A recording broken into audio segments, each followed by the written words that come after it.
Do you feel the vibes?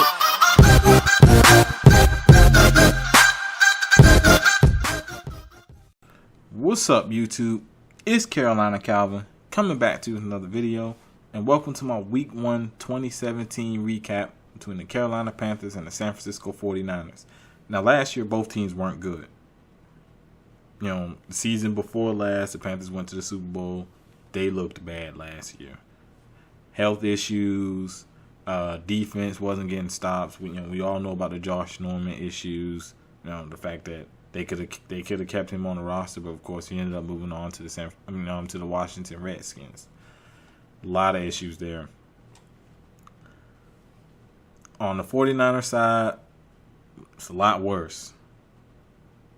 Going back a couple years ago, a bunch of players retiring just out of the blue. A bunch of players retiring for their own health.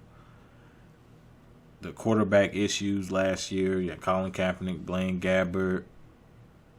You got a new head coach / offensive coordinator. You bring in Brian Hoyer, who's been a journeyman these last few years.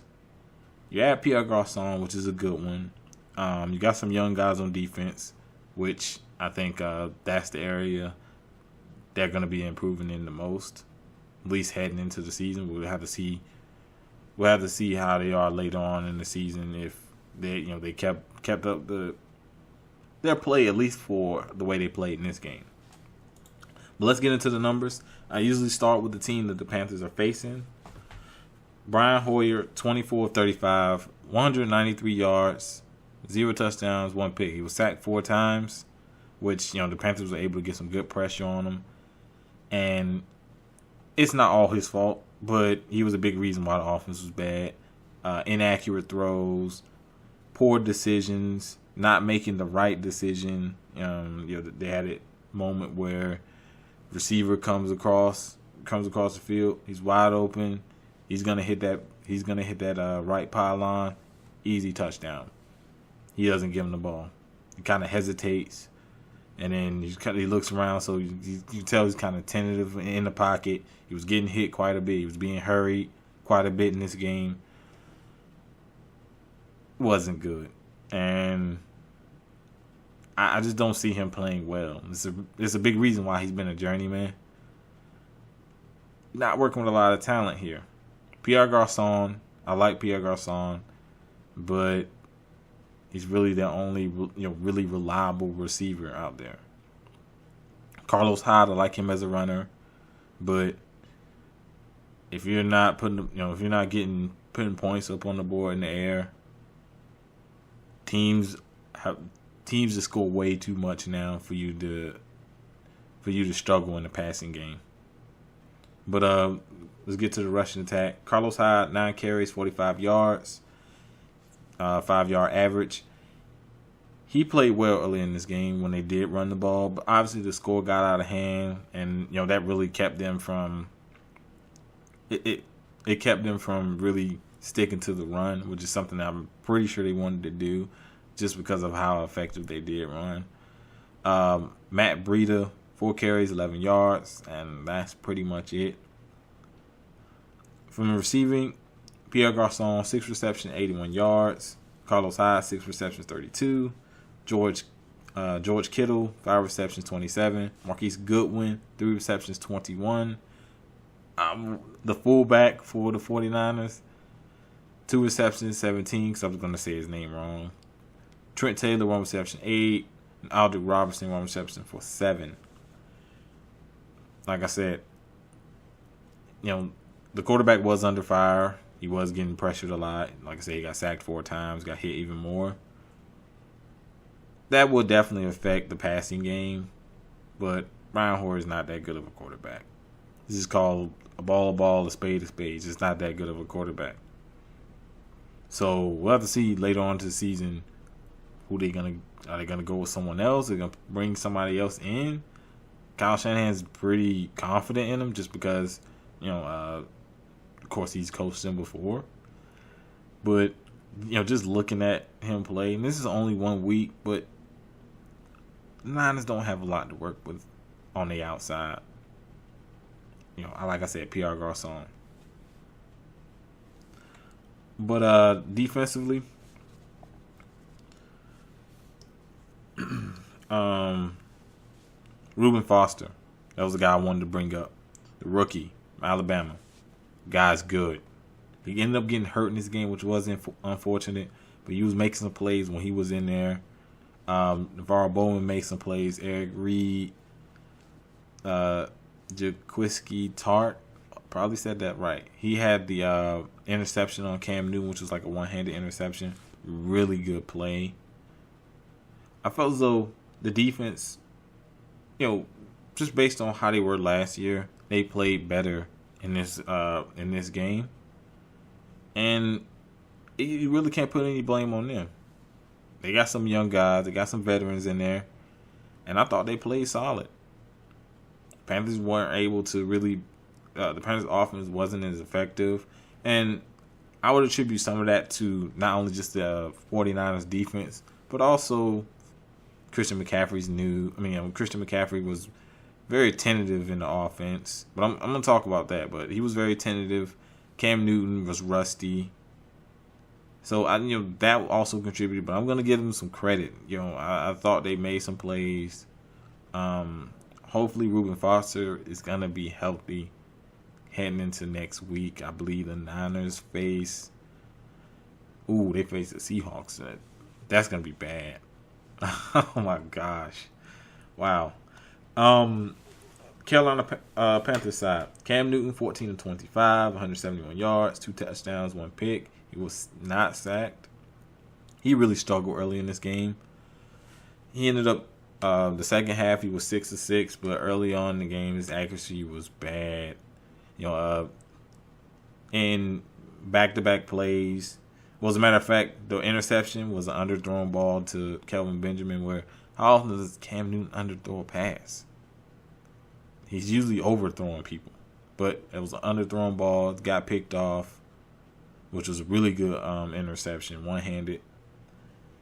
There was a play where Greg Olsen came across the field wide open, going across. I believe it was going across the seams, wide open. Same.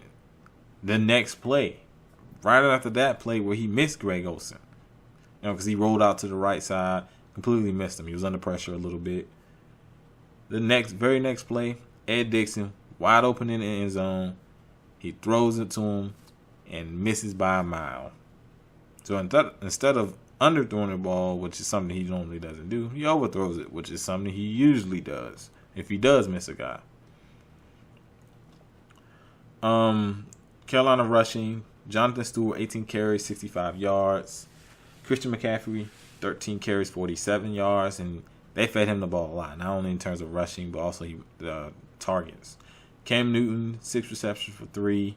Fozzie Whitaker, 1 carry for 1 yard. That was pretty much at the end of the game. So, they ran the ball 38 times, and I think that's really something they wanted to do. They're always a team that wanted to run the ball first. Of course, Cam can be an extra runner. Jonathan Stewart. It was really tough just because Jonathan Stewart was your only really reliable back. But now that you bring in Christian McCaffrey, it's going to split the carries with Jonathan Stewart. He can be rested for the end of the games. And he won't take as much of a beating as the season goes on. So that's definitely one thing that Christian McCaffrey really helps out for Jonathan Stewart. Receiving, Russell Shepard, 2 receptions, 53 yards and a touchdown. Christian McCaffrey, 5 receptions, 38. He was targeted 7 times, which is the most out of anyone that was targeted. Kelvin Benjamin, 1 reception, 25. Devin Funchess, 2 receptions, 20. Greg Olsen, 2 receptions, 18. Jonathan Stewart, 2 receptions, 17, and a touchdown. And that was pretty much it for everyone that was, that was at least targeted, or that at least had a reception.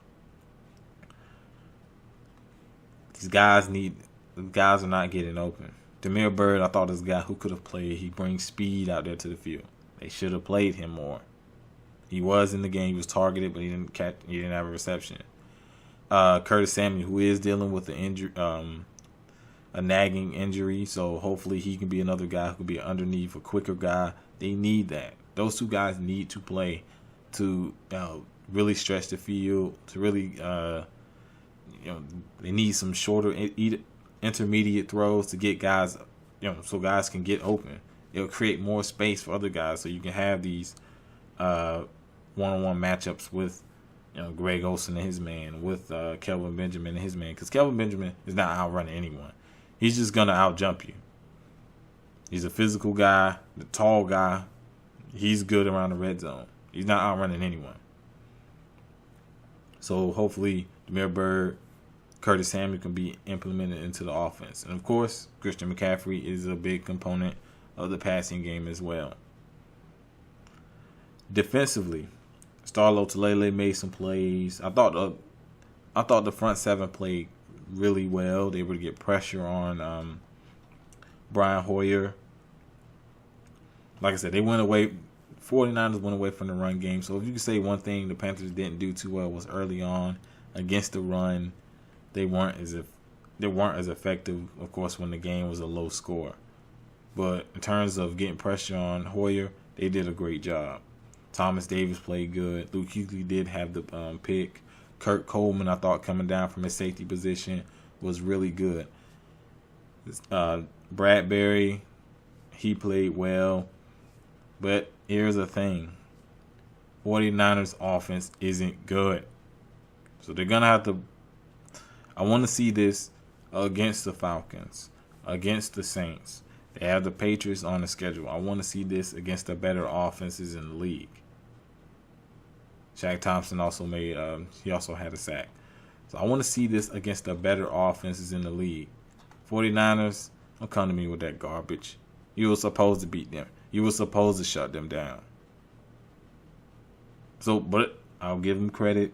They looked a lot better than they did last year. Because even last year, I believe they played the Niners last year. They gave up a bunch of yards to the Niners. They were giving up a bunch of yards to everybody. So, I will give them credit in that, yeah, you can see the improvement. You can see where, yeah, this defense is definitely going to be better than they were last year. Which isn't saying much because they were terrible last year. But I don't want to go into a rant. Total yards, Carolina Panthers had 287. San Francisco had 217. Time of possession, the Panthers 34 minutes 21 seconds. San Francisco 25 minutes 39 seconds. Turnovers, both teams had 2. Of course, the 49ers had 3 failed fourth down conversions. 2 of them happened in the first half. I think the last one was, of course, near the end of the game. Let me see. Third down efficiency, Carolina Panthers 7-13, which is good. The San Francisco 49ers 2-11, which is terrible. Penalties. This is another thing that really hurt the Niners as well. The Panthers had 5 penalties for 40 yards. San Francisco had 10 for 74, and it was some young guys in there making mistakes. Yeah, you can't make when your offense isn't good. Your defense is rebuilding, they're getting better, but they still don't have the talent on defense to carry a bad offense. You can't make these mistakes. You can't have the turnovers. You can't have the penalties. The margin of error is so small for a team like this, just because on both sides of the football, you just don't have enough talent to carry the other side. But looking ahead, the Panthers are at home facing the Buffalo Bills, and as I mentioned earlier, the San Francisco 49ers are heading to Seattle to play the Seahawks, who just lost Sunday afternoon to Green Bay. But let me know what you think about this game. Both offenses was bad. Probably a boring game to a lot of people, which I wouldn't even be mad at you for that because both these teams struggled. The offenses were garbage. But let me know what you think down in the comment section. Like this video, hit that thumbs up button, and subscribe. Thanks for watching.